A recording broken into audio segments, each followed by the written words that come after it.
اللهم صل على محمد وآل محمد وعجل فرجهم. أعوذ بالله من الشيطان الرجيم. بسم الله الرحمن الرحيم.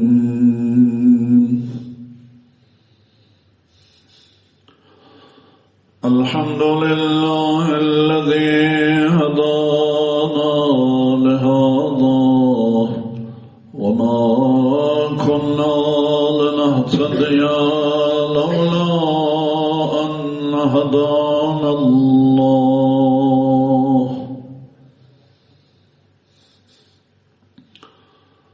ثم خير الصلاة والسلام والتحية والإكرام على خير خلقه وأشرف بريته حبيبنا حبيب إله العالمين محمد بن عبد الله المصطفى. اللهم صل على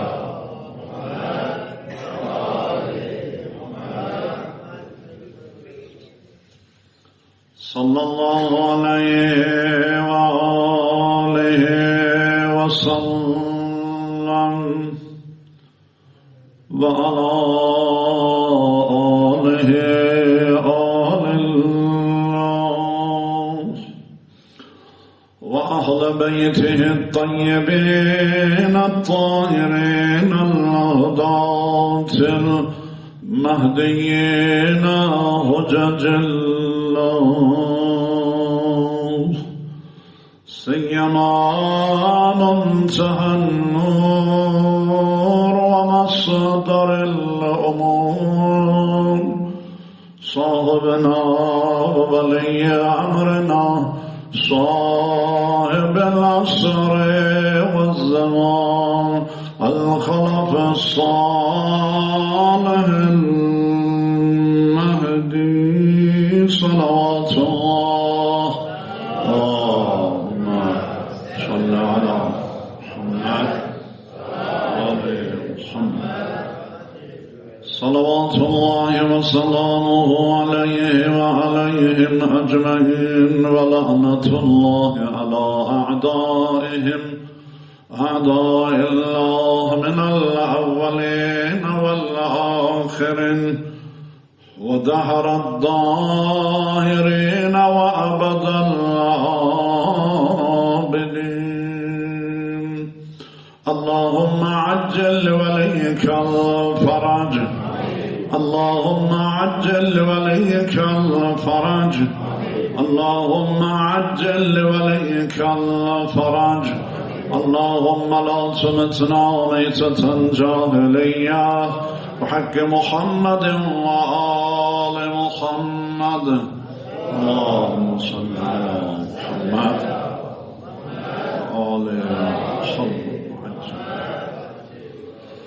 جماعة المسلمين متدينين بدين حنيف سيد المرسلين وخاتم النبيين وقائلين بولاية أمير المؤمنين وأولاده المعصومين سيما بقية الله في السماوات والأراضين والأن ظالميهم أجمعين.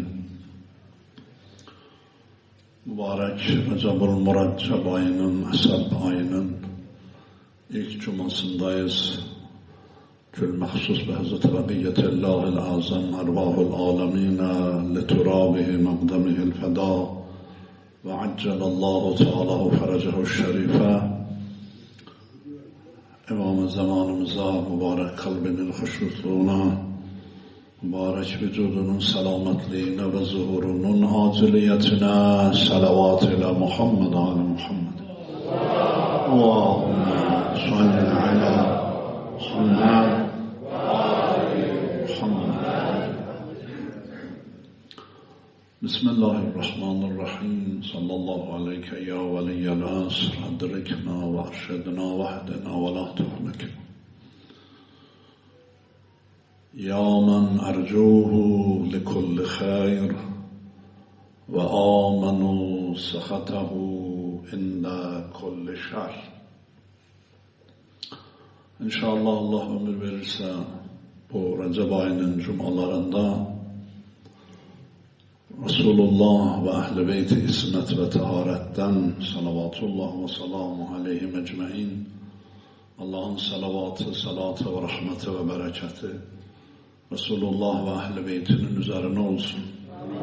Maksusan zamanımızın sahibi yaşayan Ehl-i Beyt'in son hakikati ve Allah'ın son yüzündeki hüccet-i imam-ı zamandan inşallah bizleri ayırmasın. Naklolunan hadislerdeki meşhur namazlardan sonra okuyoruz. Dua inşallah geniş bir şekilde bu Recep ayında anlamaya çalışalım bu duayı.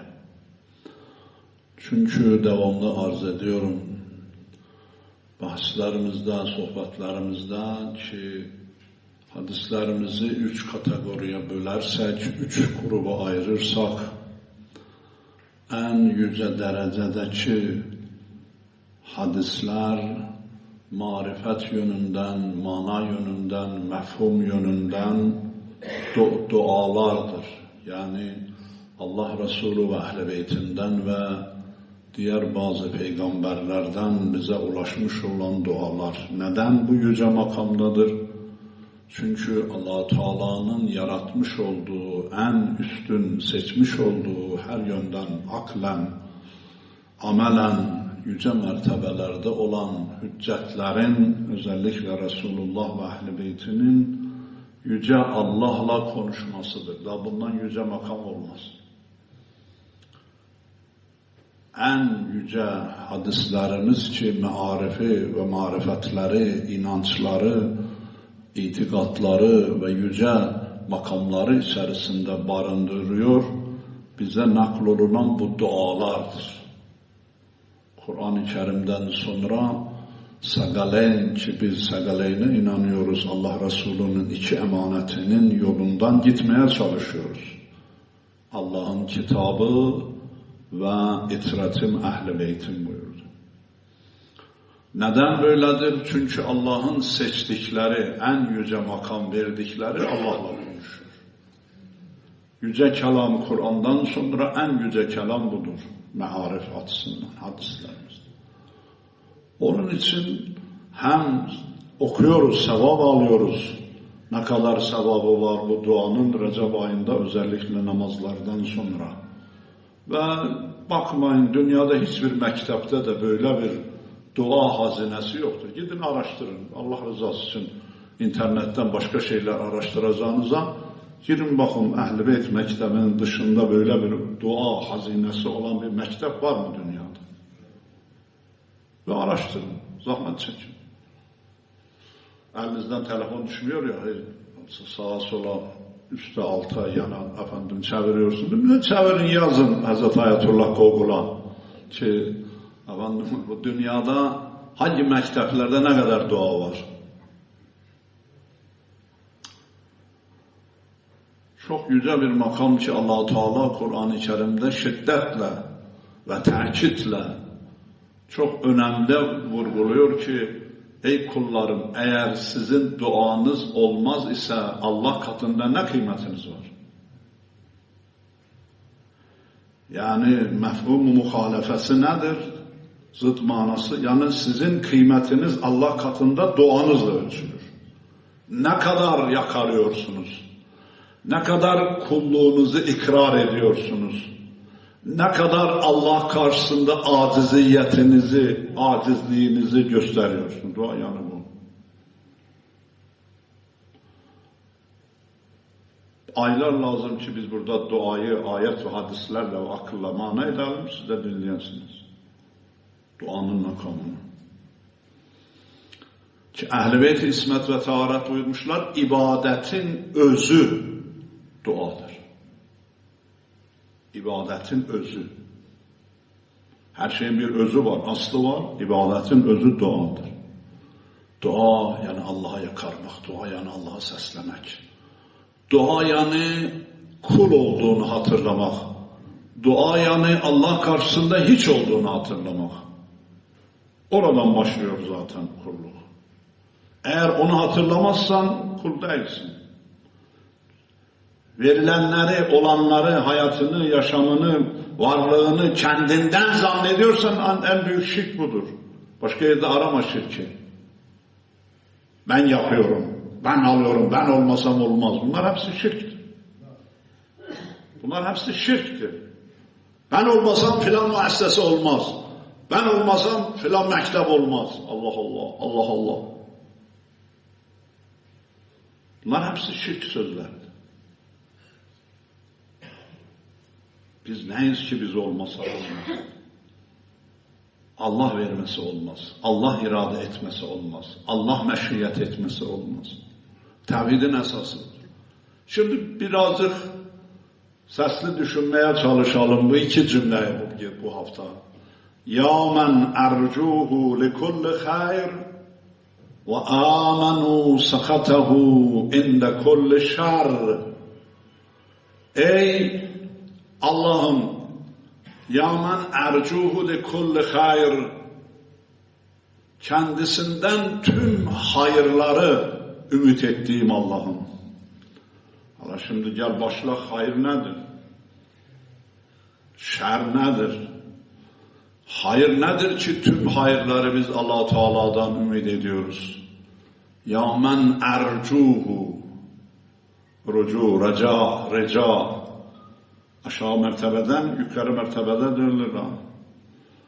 Dönmek, arzu etmek. İstiyorum, arzu ediyorum senden. Ey Allah, o Allah ki ümit ediyorum senden bütün hayırları. Hayır, yani insanın istediği, menfaati olan her şey hayırdır. Ama bizim Kur'an'ın buyurduğu gibi çok şey ki biz şer biliyoruz, Kur'an buyurur o hayırdır. Siz hayır ve şerri bilmiyorsunuz, Allah bilir.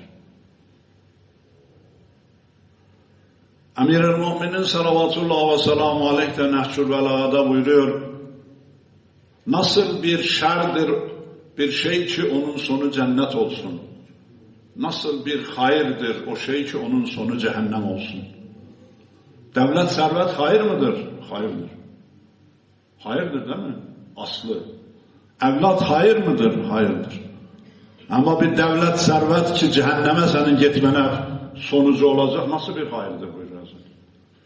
Humsu yok, zekat yok, Allah'ın hakkı var, fakirin hakkı var, helal haram demeden kazandın, sen neticesi haram cehennem. Bu nasıl bir hayırdır? Hastalık şerdir, yokluk serdir. Ay insan sabrederse, imtihandan geçerse cennet kazanacak karşısında. Bu nasıl şerdir ki sonu cennettir? Bu halde siz Allah-u Teala Kur'an'da buyurur, hayır ve şerri bilmiyorsunuz. Sizin çok şer bildiğiniz şeylerde hayır ve hayır bildiğiniz şeylerde şer var. Allah bilir hayır ve şer nedir. Çoğusu bilmiyorsunuz. Ve bu ayet ve bu duadan da anlaşılıyor ki felsefe bu konuda filozoflar sınıfta kalmış ki İslam filozoflarının çoğunluğu ekseriyeti şerri yokluk biliyorlar. Şer yokluk değil. Nereden? Devamında hayrın zıddı nedir? Şer.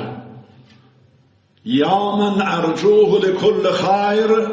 Ey o Allah ki tüm hayırları senden ümit ediyorum. Senden istiyorum. Ümidim var ki hayırları bana veresin. Ve amenu sakatahu inde kulli şer. Amen iman etmek yok. Emanda kalmak. Ve umuyorum ki tüm şerlerde senin gazabından amanda olayım. Bu da çok manidar bir cümledir. Yani mümkündür Allah Teala bize bela vermiş olsun imtihan gereği. Ama henüz gazap etmemiş olsun. Burada çok ince bir nükte var. Ve amenu ilk sefer diyorsun. Sehatahu eğer düzgün dinlesen inşallah. və āmənu səxətəhu ində kulli şər. Və əmanda olmayı ümid etdiyim Allah tüm şərlərdə sənin qazabından amanda olmayı ümid ediyorum.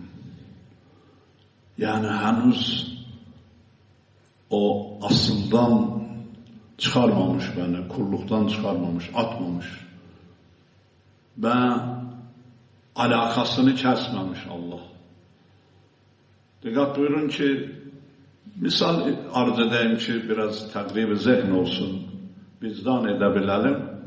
Baba bir iki tane kulağını çəkdi oğlum. Yanlış yapmıştı, ədəblənsin, anlasın. Ama henüz o derecede değil ki, oğulluqdan rədd etsin, evlatlıqdan, kızlıqdan rədd etsin. Sinirləndi, kulağını çəkdi veya kovdu evden geçici olarak. Allah'ın rahmeti ve muhabbeti hiçbir varlıkla kıyas olamaz. Onun için diyor ki sen böyle dua et. Peki ey tüm şerlerde gazabından amanda olmayı ümid ettiğim Allah. Evet sen bana hastalık verdin, fakirlik verdin, imtihan için, imtihan gereği bazı şeyleri aldın, verdin. Ama ümid ediyorum ki henüz bana gazap etmemişsin. Henüz benimle ilgimi, alakamı kesmemişsin. Allah ölenlere rahmet etsin. Çok yakınını, çok sevdiğini elden veren evladı, elinden veren baba hey şükrediyordu. Dediler ne için şükrediyorsun bazı manasını bilmeyenler, anlamayanlar. Dedi ki şükrediyorum ki Allah henüz benimle muamelesini kesmemiş.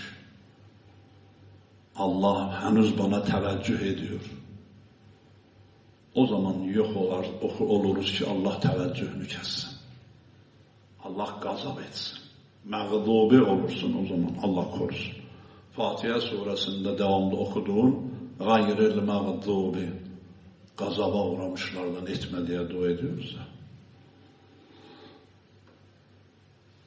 Ne yapalım bu hayrı elde etmek için ve Allah'ın şerlerinden amanda olmak için bizim için fırsatı, en büyük fırsat olan bu günleri değerlendirelim. Hop dün Regaib gecesidir. Ne kadar amel yaptık? Hiçbir şey. Geçti. Bir dahaki yıla ya ömür. Eğer Allah ömür verirse, dünya baki kalırsa, biz de baki kalırsak, İnşallah Regaib'i göreceğiz, amel edeceğiz. İnşallah. Bitti. Daha geri gelmez. Fırsatı Emir-el-Mu'minin Ali ibn Abi Talib salavatullah ve selamu aleyh hareket halindeki hedefe benzetiyor. Buyurur fırsat hareket halindeki hedefe benzer. O anda vurdun, vurmadın geçti daha. Keşke böyle yapsaydım, keşke öyle vursaydım, keşke gözümü yumsaydım, nişan alsaydım, geçti daha. Dikkat edin, önemli bu. Hareket halindeki hedef. Senin önüne bir an geliyor. O senin hedef yönüne bir an gelip oradan geçiyor. Gündüzü de önemli. Hem Cuma bugün hem de Regaib'in gündüzü. Gecelerini Allah Teala'nın faziletli kıldığı zamanların gündüzü de aynı şekildedir. Ama caminin komşuları nerede? Yok. Kıyamet günü ezanın duyulduğu her komşu caminin komşusu sayılır. Ezanı duydun komşusu. Kıyamet günü sorulacak camilerin komşularından. Camiye komşu olmak çok büyük fazilettir. Ama camileri doldurmak şartıyla birçok şey sorulacak. Onlardan bir tanesi camilerin komşularından sorulacak caminin adamı. Son olarak Resulullah sallallahu aleyhi ve sellem'den bir hadis ki fırsat gelip geçiyor. Kalan günlerini Recep ayının eğer ayın başında sadaka çıkmadıysak sadakayı çıkalım, unutmayalım. İmam-ı zamanımızın selametliğine Cellallahu Teala faracahu. Kendimizin, ailemizin, hastalarımızın şifasını Allah cümle hastalarımıza, sizlerimizden hastalarına, Tekin kardeşimize şifa inayet buyursun. Hastalarımızın şifasına, dertlerimizin devasına, müşküllerimizin halline sadaka, sadaka, sadaka, sadaka. Resulullah buyurdu 70 çeşit belayı def eden onlardan bir tanesi ani ölümdür. Ani ölüm. Kimin elinde? Allah'ın elinde. Allah isterse def eder. Beda Allah'ın elinde. İsterse değiştirir. İsterse yok eder. İsterse hafifletir. Allah için zor kolay yoktur. Mahluk içindir zor ve kolay. Müşkül olamayacak şeyler. Kâle Resulullah sallallahu aleyhi ve sellem men futiha lehu bâbun minel khayr fel yentehizuh fe innehu la yedri meta yuğlak. Neyle yazalım bu sözü ya Resulallah? Ama amel etmeyi muvaffak etsin iste Allah'tan ya Resulallah bize. İmam-ı Zaman bütün hayırları Allah Teala bir tek kanaldan veriyor. Bütün. Makam mı istiyorsun, devlet mi, servet mi, cennet mi, dünyevi mi, uhrevi mi, evlat mı, şifa mı, dertlere deva mı, müşküllerin halli mi, bütün hayırları Allah böyle karar vermiş. Hüccetullah'ın kanalıyla veriyor. Telefonun kanalı değil, İmam-ı Zaman'ın kanalıyla. Başkalarının kanalıyla yok, İmam Mehdi'nin kanalıyla. Her zaman da kendi hüccetinin kanalıyla. Allah böyle karar vermiş. Diyor kapı burada. O kapıya müracaat edeceğim. Ben bütün hayırları, her ne hayır varsa alemde min kulli hayır hüccetimin kanalıyla vereceğim. Hazreti Musa gitti Tur-i Sina'la Allah'la kelamlaştı. Geldi tekrar gitti geldi. Birisi ellerini açmıştı dua ediyordu. Dua halinde hey dua ediyordu. Hey dua ediyordu. Hey dua ediyordu. Hazreti Musa dile geldi dedi. Rabbim bu adam ben gidiyorum geliyorum günlerde dua ediyor. Niye kabul etmiyorsun bunun duasını? Allah buyurdu. Benim dediğim kanalla gelmiyor onun için. Neden? Nedir senin kanalın? Buyurdu seni tanımıyor bu. Senin kanalından gelecek. Sen yeryüzünde hüccetimsin benim. Senin vasıtanla gelecek. Yoksa kabul etmeyeceğim. Nasıl kabul etmeyeceğim? Hadis-i kutsi. O kadar dua etse, omuzlarından kolları düşse yere yine kabul etmeyeceğim. Çünkü hüccetimi tanımıyor. Hüccetimi tanımıyor. Buyurdu men futiha lehu babun. Şimdi bize büyük bir kapı açılmış Recep ayı. Hala Şaban'a inşallah ulaşırız. İnşallah Ramazan'a ulaşırız. Bilmiyoruz ama. Bir an sonra ne olacak bilmiyoruz ki. Şaban'ı Ramazan'ı da bilelim. Ramazan ayını da bilelim. Men futiha lehu babun minel hayr. Şu anda Recep ayındayız. İstiğfar edelim. Sadaka verelim. İbadet edelim. Oruç tutalım. Ne kadar başarabiliyorsak bu ayları, bu günleri ibadetle geçirelim. Allah'tan bağışlanmayı dileyelim. Yardım edelim. Fakirin elinden tutalım. Yoksulun elinden tutalım. Hastaya yardımcı olalım. Camiye yardımcı olalım. Hasene-i cariye bizden sonra devam edecek eserler bırakalım.